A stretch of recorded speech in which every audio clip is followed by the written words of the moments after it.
देखिए, होगा तो वही जो भारत चाहेगा। अमेरिका कितना भी पैसा बहा ले, चीन कितना भी लोन बांट ले और दशक तक मेहनत करते रहे भारत के पड़ोसी देशों में अपनी पैर जमाने की, लेकिन भारत जिस दिन चाहेगा एक दिन चुटकी में ऐसे साफ कर देगा जैसे गधे के सिर से सिंग। यकीन नहीं आता तो चलिए मैं आपको दिखा देता हूँ कि यह तस्वीर वीडियो इस समय बांग्लादेश में निकल के सामने आ रही है, जहाँ पर ऐसे भी प्रदर्शन और दंगे शुरू हो चुके हैं जैसे कि 1 साल पहले शेख हसीना को हटाते वक्त आंदोलन हुए थे, बल्कि उससे भी ज़्यादा ब्रूटल दंगे प्रदर्शन इस समय आक्रोश बांग्लादेश में हो रहे हैं। और इसका कारण है ओसामा हादी की मौत। दरअसल कई लोग नहीं जानते होंगे, जब पिछले साल शेख हसीना हटाने के लिए तथाकथित स्टूडेंट का प्रोटेस्ट हुआ था, तो उसका मेन लीडर था वह ओसामा हादी, और यह पूरे बांग्लादेश में काफ़ी फेमस है। चाहे वह स्टूडेंट हो या कट्टरपंथी, हर जगह इसकी काफ़ी पूछ हो रही थी पिछले 1 साल से। अब इतनी ही नहीं, व्यक्ति काफ़ी ज़्यादा एंटी इंडिया भी था। कितना भी आप स्क्रीन पर देखिए, लगातार ऐसे पोस्ट करता था जिससे इसका दावा था कि एक दिन बांग्लादेश बिहार बिहार से लेकर पूरे नॉर्थ ईस्ट तक फैला होगा। यह भारत और बिहार राज्य कब्जा कर लेगा। पूरा बंगाल, आसाम और जितने भी साथ के नॉर्थ ईस्ट के राज्य हैं, ये सब बांग्लादेश के कब्जे में होंगे। और यह तो बस सैंपल आपको दिखा रहा हूँ। इसके अलावा ये भी भाषण में देता था कि भारत के खिलाफ जहर उगलने के पीछे नहीं था, बल्कि यह कहिए तो जो एंटी इंडिया चीज़ें हो रही है बांग्लादेश में, उसका मुख्य चेहरा भी यही था। अब हुआ यह कि कुछ ही दिन पहले अननोन मैन ने, यानी कि एक अज्ञात व्यक्ति ने सरेराह बीच बाजार में इसे गोलियां से भून दिया। अब क्योंकि ये हद से ज़्यादा एंटी इंडिया था, तो इसके चेले भी एंटी इंडिया थे। तो इस घायल अवस्था में बांग्लादेश में तो इतनी एडवांस मेडिकल फैसिलिटी है भी नहीं जो इसका इलाज हो जाए, लेकिन भारत से ये नफरत करते हैं।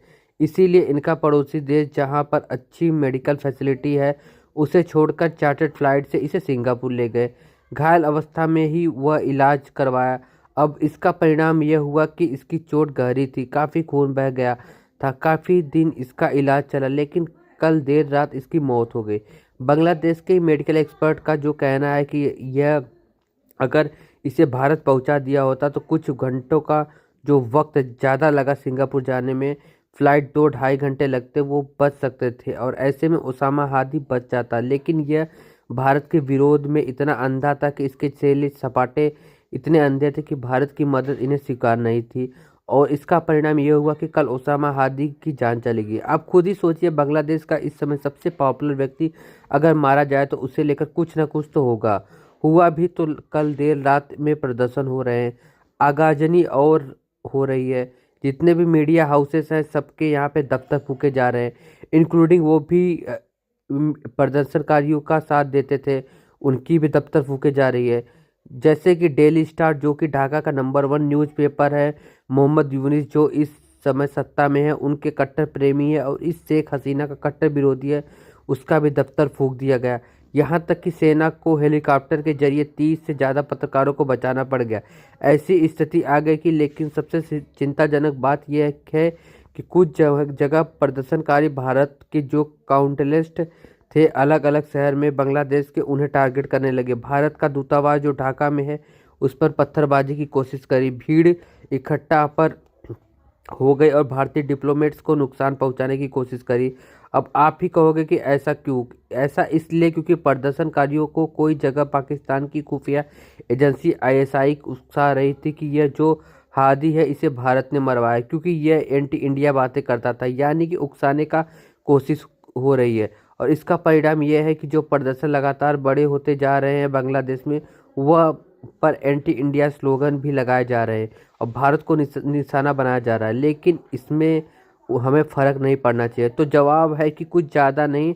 और ऐसा इसलिए कह रहा हूँ क्योंकि ऐसे दंगे अमेरिका के खिलाफ मिडिल ईस्ट में रोज़ होते हैं। इराक का एग्जाम्पल ले लो, अमेरिका ने पूरे इराक को बर्बाद करके रख दिया, इराक के लाखों लोगों को मार भी दिया।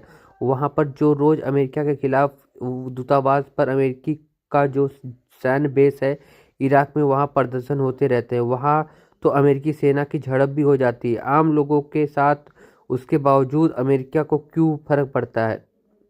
नहीं, अमेरिकी क्योंकि वह कर रहा है जो उसको करना चाहते हैं। इराक को 0% फर्क पड़ता है। इसका इराक के लोग क्या सोचते हैं क्या प्रदर्शन करते हैं, क्या अमेरिकी को झंडा जलाते हैं, फ़र्क ही नहीं पड़ता। और सिर्फ इराक ही नहीं, पूरे मिडिल ईस्ट बात करें तो पूरी दुनिया की बात करें, अमेरिका को फ़र्क नहीं पड़ता।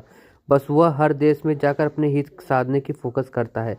और अच्छी बात यह है कि भारत सरकार भी यह कर रही है।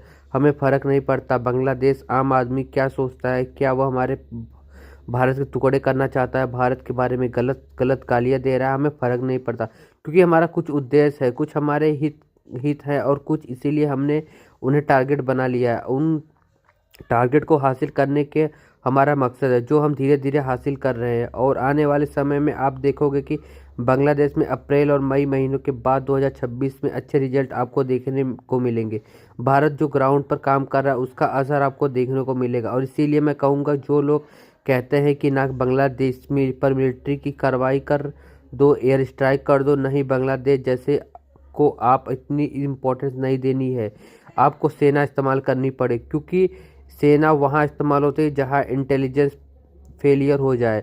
हमें अपनी इंटेलिजेंस पर भरोसा करना चाहिए। उन्हें थोड़ा वक्त दे, थोड़ा काम करने का मौका दे, वो आपको चमत्कार करके दिखाएंगे। और रही बात उन बांग्लादेशियों की जो भारत के विरोध कर रहे हैं, आपको बता दें, हमें 0% फ़र्क पड़ना चाहिए, क्योंकि वो वही बांग्लादेशी जो आज भारत के खिलाफ प्रदर्शन कर रहे हैं।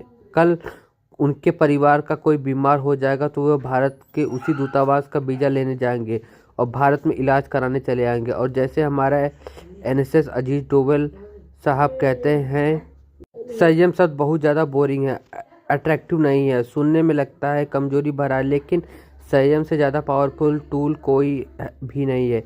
आप इससे बड़े बड़े देश को धूल चटा सकते हैं। संयम के इस्तेमाल से ही अमेरिका ने पूरे अरब वर्ल्ड पर कंट्रोल किया है। संयम के इस्तेमाल पर पूरे अमेरिका ने सोवियत यूनियन को हराया है, लेकिन इस समय संयम खोकर अमेरिकी कई युद्ध भी हारा है, चाहे वो वियतनाम हो, अफगानिस्तान हो, जहां अमेरिका ने संयम त्याग कर हथियार का इस्तेमाल किया और परिणाम भयानक भुगते। यही चीज़ हमें ध्यान में रखनी चाहिए। इन देशों में हमें डिस्ट्रॉय नहीं, कंट्रोल करना है।